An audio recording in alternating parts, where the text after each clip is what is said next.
আওয়ামী লীগকে নিষিদ্ধ করা সহ ৩ দফা দাবিতে শাহবাগে ব্লকেট চলছে। সকালে উপস্থিতি কিছু কম হলেও সময়ের সাথে সাথে জড়ো হচ্ছেন জুলাই যোদ্ধারা সহ আন্দোলনকারী ছাত্র জনতা।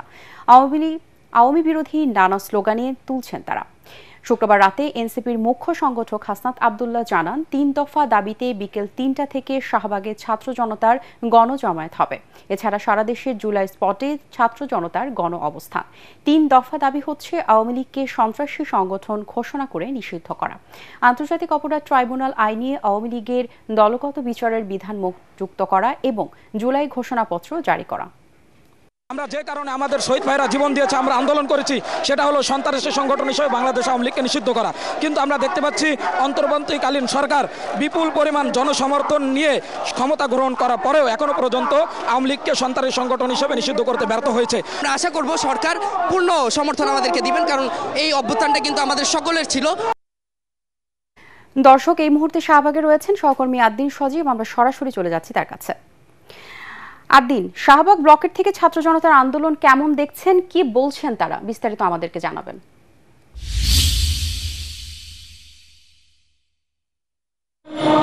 দুঃখ প্রকাশ করছেন যাদের জুলাই অভ্যুত্থানের পরে এই বাংলাদেশের একটা নতুন রূপ এসেছে, যারা শহীদ হয়েছেন প্রায় ১৫০০-এর মতো যোদ্ধা ছাত্র জনতা, এর পাশাপাশি ৩০,০০০-এর মতো আহত। এছাড়াও অনেক পক্ষ রয়েছে যারা এখানে সরাসরি অংশগ্রহণ করেছিল। তাদের নির্বাচিত সরকার এখনো পর্যন্ত আওয়ামী লীগের দৃশ্যমান বিচার করেনি। এই বাস্তবতায় তাদের যে এখানে আন্দোলনে নামতে হয়েছে সন্ত্রাসী সংগঠন হিসেবে আওয়ামী লীগকে নিষিদ্ধ করার জন্য, সেজন্য তারা ক্ষোভ প্রকাশ করছেন। আপনি দেখতে পাচ্ছেন যে এখানে শাহবাগে গতকাল থেকে এই জমায়েত শুরু হয়েছে, এখনো পর্যন্ত এই চলছেই। সারা রাত অবস্থান করেছিল, এখনো অবস্থান চলছে। আপনি জানেন ৩টার দিকে এই শাহবাগে গণজমায়েত হবে। এখনো পর্যন্ত আমরা দেখতে পাচ্ছি এখানে ইসলামী আন্দোলন বাংলাদেশ, হেফাজত সহ বিভিন্ন রাজনৈতিক দল, এবি পার্টি এবং আরও বেশ কয়েকটি রাজনৈতিক দল এর নেতা কর্মী যারা রয়েছে, যারা সমর্থক রয়েছে, তারা এখানে জড়ো হচ্ছেন এবং এই জমায়েত ক্রমেই বাড়ছে।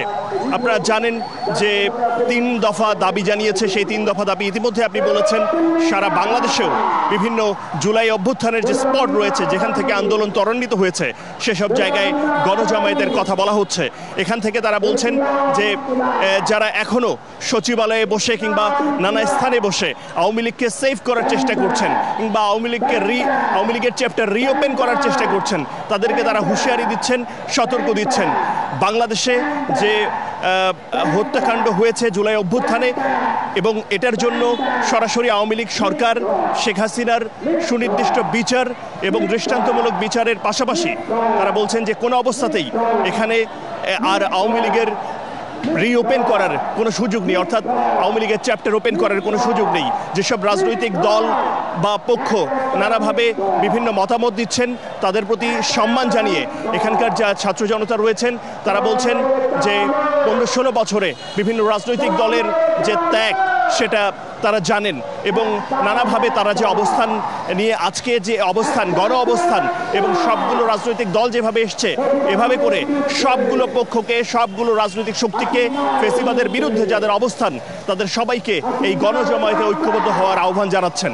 এবং হাসনাত আবদুল্লাহ আজ একটি বিষয় পরিষ্কার করেছেন যে শুধুমাত্র শাহবাগ ছাড়া ঢাকা শহরের অন্য কোথাও যেন ব্লকেট না হয়, সেজন্য তিনি আহ্বান জানিয়েছেন যে ছাত্র জনতার বিভিন্ন পক্ষ রয়েছে তাদেরকে, বিভিন্ন সংগঠন বা রাজনৈতিক দল রয়েছে তাদেরকে, একই সঙ্গে বিভিন্ন দেশের বিভিন্ন স্থানে যে মহাসড়কগুলো রয়েছে, সেই মহাসড়কগুলোতে যেন কোনো অবস্থাতেই কোনো রকমের ব্লকেট না হয়, সড়ক অবরোধ না হয়, জনভোগান্তি তৈরি না হয়, সে ব্যাপারেও তারা বলছেন।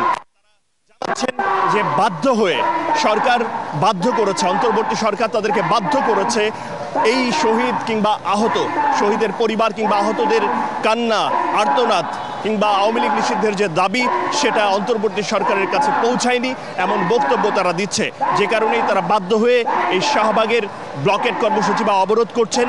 এখানকার আশপাশের পরিস্থিতি যদি বলি, সবাই যেহেতু জানেন, অনেকেই জানেন, বেশিরভাগ মানুষই জানেন যে এখানে যেহেতু অবরোধ চলছে সে কারণে বিকল্প যে রাস্তাগুলো রয়েছে সেখান থেকে তারা বেরিয়ে যাচ্ছে। এই ছিল মূলত এখানকার সবশেষ। নিশ্চয়ই পরবর্তী খবরে আপনাদেরকে আপডেট জানাতে পারবো। আরদিন, আপনাকে ধন্যবাদ।